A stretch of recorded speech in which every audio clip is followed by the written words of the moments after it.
How you doing? How you doing? Wow, I feel like a rock star or a guest on the Daily Show or something. This is amazing. I want to thank the folks from TEDxBloomington for giving me the opportunity to speak to you today. And I got to tell you, this feels like a homecoming for me. I was at IU on the 7-year plan. So I kind of got to know the city and the people here pretty well when I was here 25 years ago. Did you get that? 25 years ago? And one thing, after I got settled in the city, one thing happened to me every year without fail. Somebody would drive by me, usually in a pickup truck, sometimes with a few friends, and they would call me a nigger. Now, the first time that happened, I just froze. I was like one of those red-shirted Star Trek security guys. You know, we used to call him Yeoman Johnson. So I'm there like Yeoman Johnson, certain that a beatdown is in my future. And it didn't happen. But what did happen is that every year, like clockwork, it was like a rite of spring or something. The snow would go away, the flowers would come out, and somebody would say, "Hey, nigga." Not in a friendly way. So I say that not to disparage the city, not to disparage this wonderful university, just to point out that even in a place as cool as Bloomington, even in a school as wonderful as Indiana University, there are still some corners, some pockets where stereotypes and prejudice rear their ugly heads. So I decided to bring to you this talk about jumping in to a talk about race across racial lines. All right, I see you guys are nervous already. So, since I left IU, I've kind of gone on and I've written about this and I've talked about this and I've thought about this. And I found that there's two big obstacles to this conversation. White folks get too guilty and defensive and black folks get too mad. But I'm really convinced that at the root of that is a difference in how different people perceive racial progress. Now, researchers at Stanford and Yale universities, they looked into this. They asked people, different persuasions, different ethnicities, how do you judge racial progress?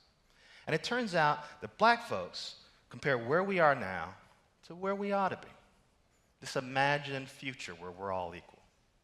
And white folks compare where we are right now to where we used to be, the journey that we made. So you ask a white person, where are we on racial progress? And they go, well, you know, we're not segregated anymore. You can have the kind of job you want regardless of who you are. We have a black president. Can you believe that? Things seem pretty cool. You ask a black person about racial progress, and they go, well, let's see, I get followed around by security every time I go in a store. I earn about 75% of what a white guy just like me earns. I'm 12 times more likely to get prison time if I get arrested on a drug charge than a white person. I'm more likely to end up on death row. You know what? Maybe things aren't quite where they need to be, right? For black folks and people of color, racial issues are security goals. They're as primal as putting food on your table or taking care of your family. Now, for a lot of white folks, racial issues are nurturance goals. They're things you do to make the world a better place. Not quite as primal as a security goal. So we're seeing the same data, we're seeing the same universe, we're just using different yardsticks to judge it. So these conversations are about inspiring people to think, right? They're about taking these thoughts. Often when we think about race, it's an implicit thought. It's something in the back of our heads. We don't think about it directly. They rattle around in the side of our brains, and they're reflex actions. And the goal of this conversation is to bring that stuff to the forefront and make you think about it. Now, I can only guarantee one thing if you have these conversations. It is going to be uncomfortable. But I tell you what, if it's uncomfortable, that means you're doing it right. Now, this reminds me a little bit of a man I met on my travels. As I've written about this stuff, I met a man by the name of Dr. Bernard Lafayette, Jr. And he's an expert on civil rights and talking across race and racial reconciliation. He teaches at Emory University, and he also teaches at the Dr. Martin Luther King Jr. Center in Atlanta. And he told me about the concept of how legal segregation, back when segregation was legal in America, it was horizontal segregation. So when people were waiting in line or when people were in an elevator, they didn't really segregate by race, but they segregated restaurants and they segregated movie theaters. They segregated churches. They segregated where people sit down. Because when you sit down and you sit next to somebody, you're more likely to see them as your equal. And you're more likely to see what you have in common with them. So I guess the question becomes, how do we, in a digital age, learn to sit together? Now, I'm convinced we got to have some ground rules. Number one, we got to say nobody owns this issue. Now, I know we're used to people of color bringing up this stuff because it's a security issue after all. But white folks, I'm here to tell you, you have a racial culture too. And it's time for you to jump into this conversation as well, because believe it or not, you have just as much at stake as we do. And let me tell you something else. Talking about race does not equal racism. Let me say that one more time. Talking about race does not equal racism. Because a lot of times when you want to talk about race, people are going to turn that around. I was called a race baiter by Bill O'Reilly on his show on Fox News. Now, my reaction was, if Bill O'Reilly's calling me a racist, I must be doing something okay. But anyway.